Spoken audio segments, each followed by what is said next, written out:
أنتم ملح الأرض، لكن إذا فقد الملح ملوحته لا يمكن أن نرد له طعمه، وهو لا يصلح لشيء، بل يرمى في الخارج ويدوسه الناس.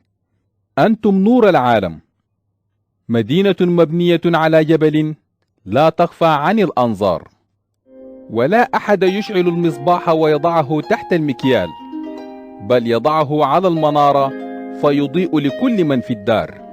وبنفس الطريقة يجب أن يضيء نوركم قدام الناس، لكي يروا أعمالكم الحسنة ويسبحوا أباكم الذي في السماء.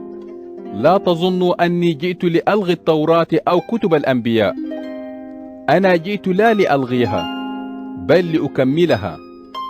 أقول لكم الحق، ما دامت السماء والأرض موجودتين فلن يسقط من الكتاب حرف واحد أو نقطة واحدة، بل يتم كل شيء.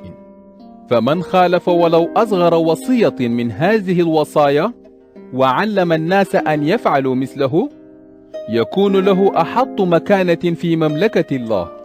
أما من عمل بها وعلمها تكون له مكانة عالية في مملكة الله. فإني أقول لكم، إن كان صلاحكم لا يزيد عن صلاح الفقهاء والفريسيين فلن تدخلوا مملكة الله. سمعتم أنه قيل للناس في قديم الزمان: لا تقتل، ومن قتل يواجه القضاء. أما أنا فأقول لكم، من غضب على أخيه يواجه القضاء، ومن قال لأخيه يا أحمق يواجه المجلس الأعلى، ومن قال له يا تافه يواجه نار جهنم.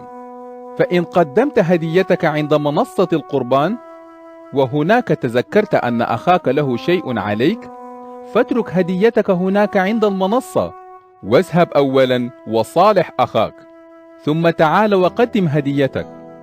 حاول أن ترضي خصمك بسرعة حتى وأنت معه في الطريق إلى المحكمة، لئلا يسلمك إلى القاضي، والقاضي يسلمك إلى الشرطي فتوضع في السجن. أقول لك الحق، لن تخرج من هناك حتى تدفع آخر فلس عليك. سمعتم أنه قيل: لا تزني. أما أنا فأقول لكم، من نظر إلى امرأة بشهوة فقد زنى بها في قلبه.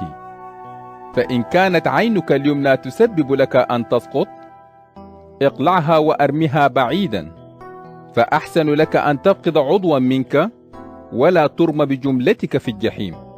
وإن كانت يدك اليمنى تسبب لك أن تسقط، اقطعها وأرمها بعيدا، فأحسن لك أن تفقد عضوا منك ولا تذهب بجملتك إلى الجحيم. وقيل: من طلق امرأته فيجب أن يعطيها شهادة طلاق. أما أنا فأقول لكم، كل من طلق امرأته وهي لم تزني يجعلها زانية، ومن يتزوج بمطلقة يزني. وسمعتم أيضا أنه قيل للناس في قديم الزمان: لا تتراجع عن وعدك، بل أعط الله ما حلفت به.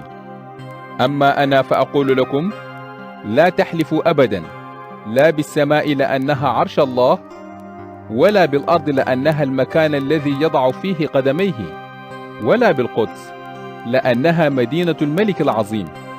ولا تحلف برأسك، لأنك لا تقدر أن تجعل حتى شعرة واحدة بيضاء أو سوداء، بل عندما يكون قصدك نعم